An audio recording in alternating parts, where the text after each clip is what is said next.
Portal de Convênios. Todas as notícias sobre convênios e outros acordos na administração pública. Olá, este é o podcast do Portal de Convênios, um resumo semanal das principais notícias do âmbito da administração pública para você se manter informado em poucos minutos. PNAB, Ministério da Cultura, orienta estados e municípios sobre o uso de saldos remanescentes. O Ministério da Cultura publicou em 6 de março novas orientações para estados, municípios e o Distrito Federal sobre a utilização dos saldos remanescentes do ciclo 1 da Política Nacional Aldir Blanc de Fomento à Cultura, a PNAB.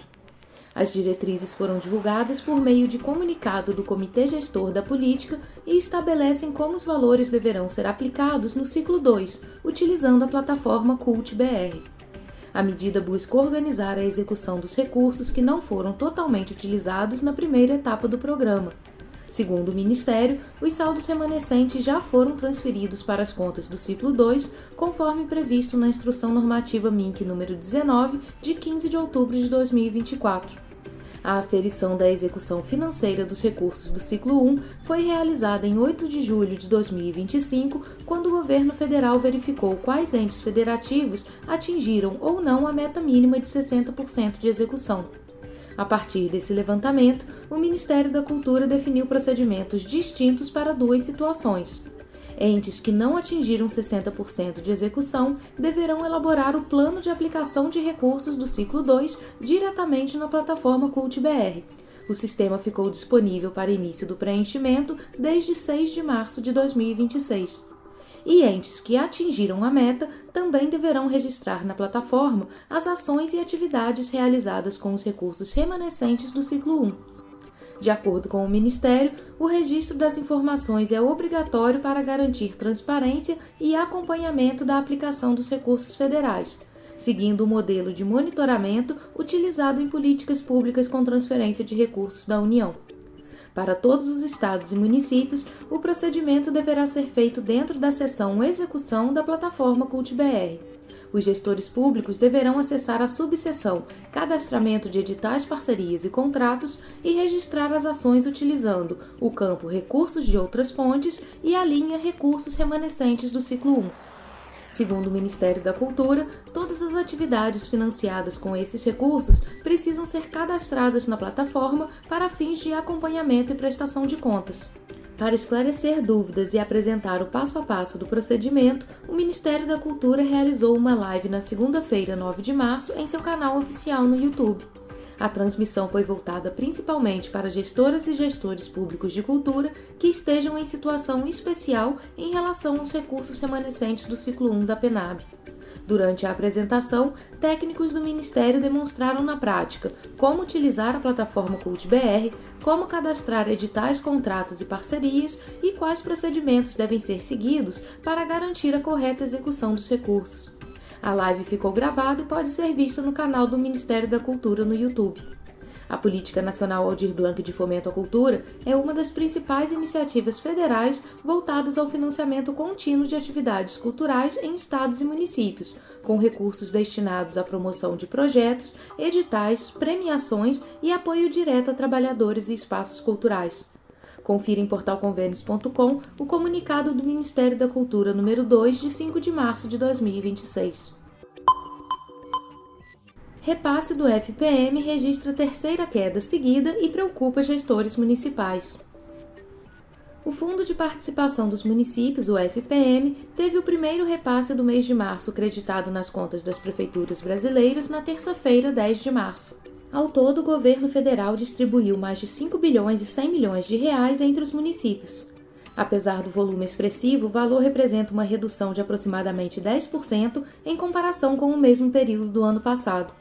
No primeiro decênio de março de 2025, os municípios receberam cerca de 5 bilhões e 700 milhões de reais provenientes do FPM.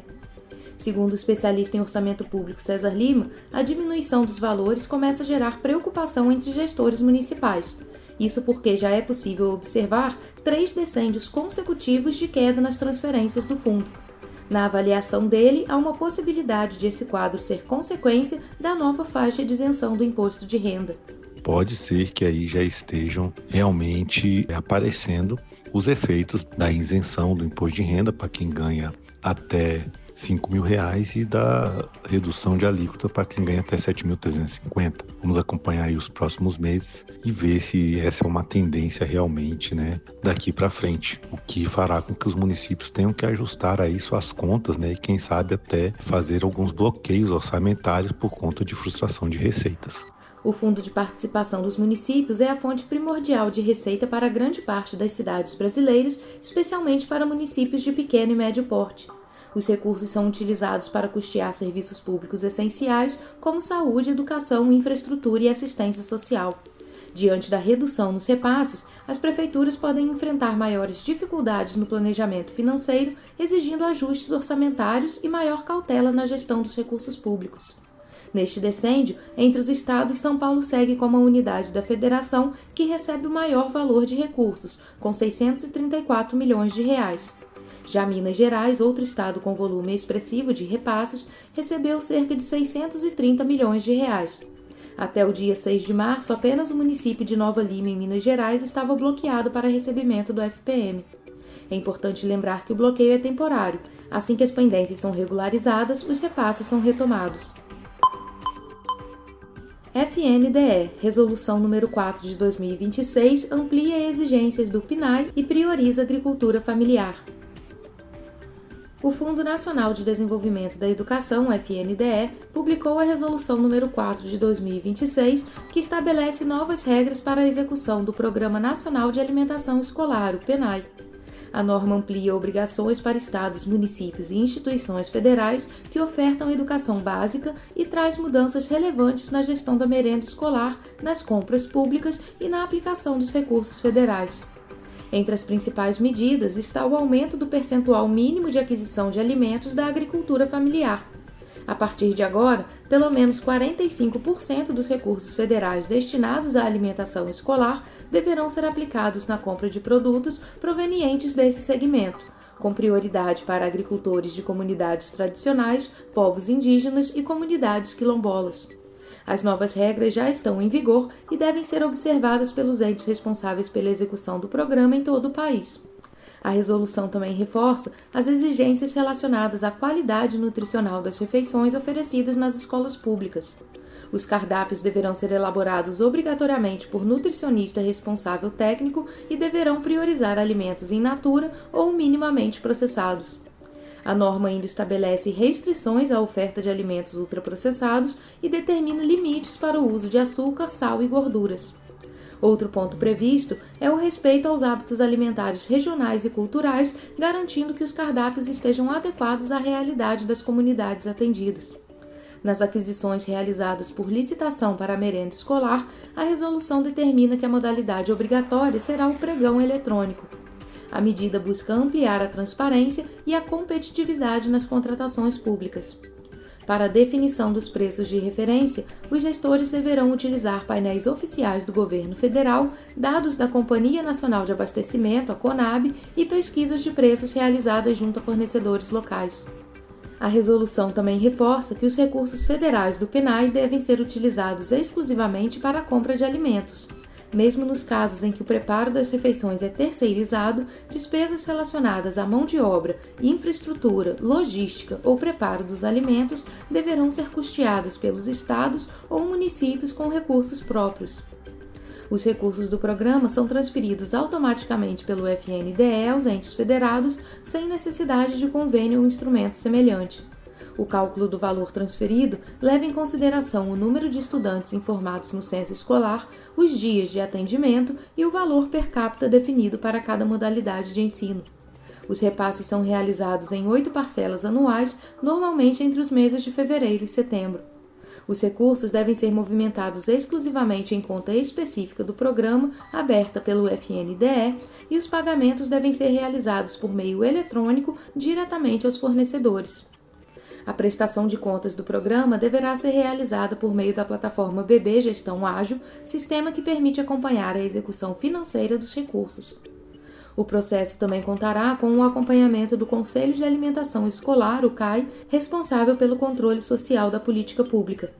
A resolução prevê monitoramento permanente da execução, auditorias anuais por amostragem e possibilidade de bloqueio de repasses ou devolução de recursos em casos de irregularidade.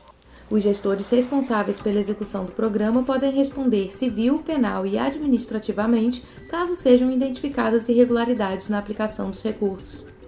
Entre as situações que podem gerar responsabilização estão o uso indevido das verbas, a prestação de informações falsas e a execução inadequada do programa. Qualquer cidadão também pode apresentar denúncias à ouvidoria do FNDE caso identifique irregularidades na execução da alimentação escolar. Adicionalmente, a resolução prevê que, em situações excepcionais, como emergências ou calamidades públicas, poderá ser autorizada a distribuição de kits de alimentos às famílias dos estudantes. Mesmo nesses casos, os alimentos distribuídos deverão seguir os critérios nutricionais do programa e manter a prioridade para produtos frescos provenientes da agricultura familiar. As novas regras passam a orientar a execução do Programa Nacional de Alimentação Escolar em todo o país, reforçando a qualidade nutricional das refeições, a transparência na gestão dos recursos públicos e o apoio à agricultura familiar. Confira a Resolução FNDE número 4 de 2026 na íntegra em portalconvênios.com. Portaria MDS número 1168 flexibiliza regras para repasse emergencial da assistência social. O Ministério do Desenvolvimento e Assistência Social, Família e Combate à Fome, o MDS, publicou a Portaria número 1168, de 5 de março de 2026, que suspende temporariamente exigências burocráticas para que estados e municípios recebam recursos federais destinados ao atendimento de pessoas afetadas por calamidades provocadas por chuvas intensas. A portaria flexibiliza a obrigatoriedade de apresentação prévia de condições administrativas previstas em norma anterior do próprio Ministério, permitindo que os entes federativos tenham acesso mais rápido ao cofinanciamento federal do Serviço de Proteção em Situações de Calamidades Públicas e Emergências, um instrumento da Política Nacional de Assistência Social voltado ao apoio de famílias desalojadas ou desabrigadas. Na prática, a mudança busca agilizar o repasse de recursos em momentos críticos, quando municípios atingidos por enchentes e deslizamentos precisam ampliar rapidamente o atendimento social, como a oferta de abrigos provisórios, alimentação, itens de primeira necessidade e apoio às famílias atingidas. Apesar da dispensa temporária de algumas exigências, os governos estaduais e municipais deverão informar ao Ministério o número de pessoas desalojadas ou desabrigadas em decorrência das chuvas. Esses dados serão utilizados pelo governo federal para calcular o valor do cofinanciamento destinado a cada localidade. O objetivo, segundo a norma, é garantir que os recursos sejam proporcionais à dimensão da emergência e às necessidades da população afetada. A portaria estabelece que os entes federativos terão prazo de até 90 dias após o início do recebimento dos recursos para apresentar a documentação normalmente exigida. Entre os documentos necessários estão comprovações previstas na regulamentação anterior e o decreto de situação de emergência ou estado de calamidade pública emitido pelo próprio governo estadual ou municipal. Esse modelo permite que o socorro financeiro chegue mais rapidamente às regiões afetadas, sem dispensar completamente os mecanismos de controle e prestação de contas. O texto também convalida atos administrativos adotados desde 14 de janeiro de 2026, que já haviam dispensado a apresentação prévia dessas condições em situações emergenciais provocadas pelas chuvas. A medida evita questionamentos administrativos sobre repasses já realizados durante o período. A publicação da portaria ocorre em um contexto de aumento de eventos climáticos extremos em diversas regiões do país. Nos últimos anos, chuvas intensas têm provocado enchentes, deslizamentos e deslocamento de milhares de pessoas, exigindo respostas rápidas do poder público. Com a flexibilização temporária das regras, o governo federal busca reduzir entraves burocráticos e acelerar o apoio da assistência social a estados e municípios que enfrentam situações de calamidade. Confira em portalconvênios.com a portaria número 1168, de 5 de março de 2026. Imposto de Renda 2026. Declarar mais cedo pode garantir restituição mais rápida. Começa o período de preparação para a entrega da declaração do Imposto de Renda da Pessoa Física, IRPF, 2026. A Receita Federal deve anunciar no dia 16 de março as regras que irão orientar o envio das declarações neste ano. Até lá, a recomendação é que os contribuintes já organizem comprovantes e documentos necessários para evitar problemas com prazos. Em 2025, mais de 43 milhões de declarações foram recebidas pela Receita Federal. Desse total, 56,4% indicaram valores a restituir aos contribuintes. Outros 22,2% resultaram em imposto a pagar, enquanto 21,2% não apresentaram saldo nem para pagamento nem para restituição.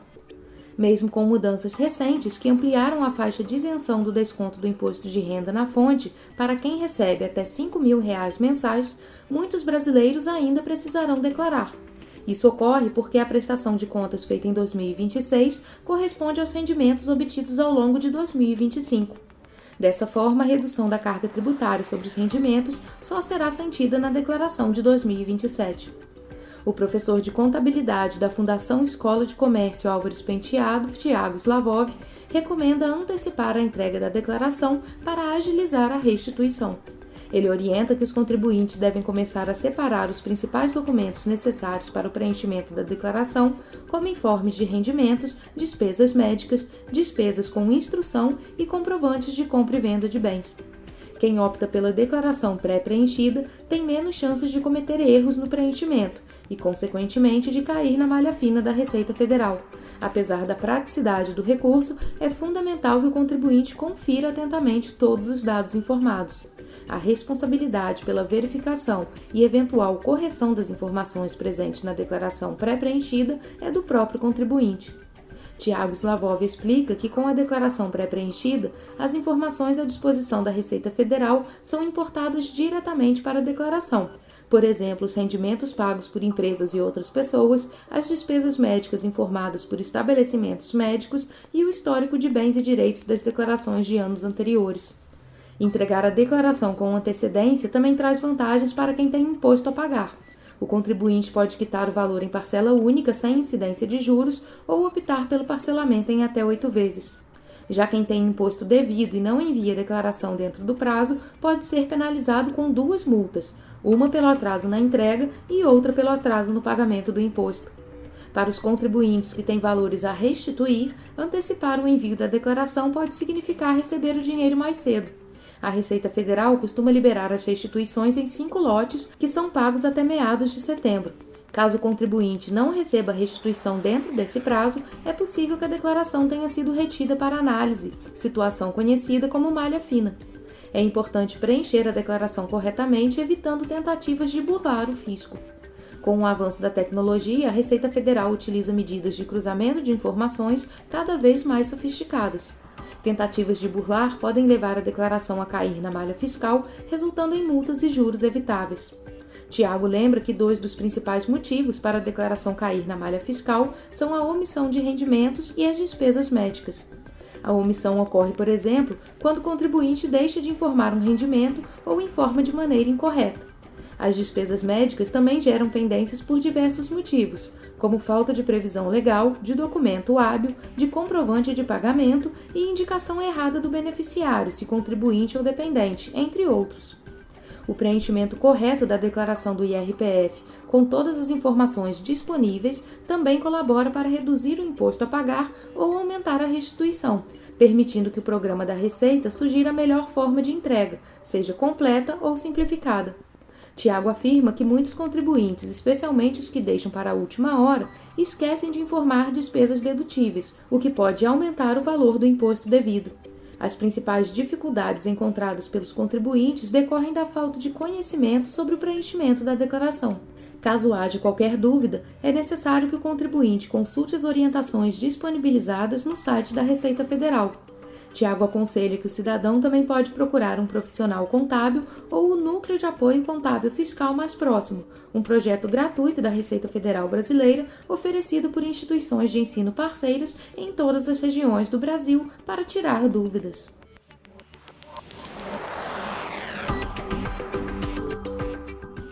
Você ouviu mais um podcast do Portal de Convênios, te atualizando sobre projetos, prazos e ações em administração pública. Continue se informando em nosso site portalconvênios.com. Até a próxima!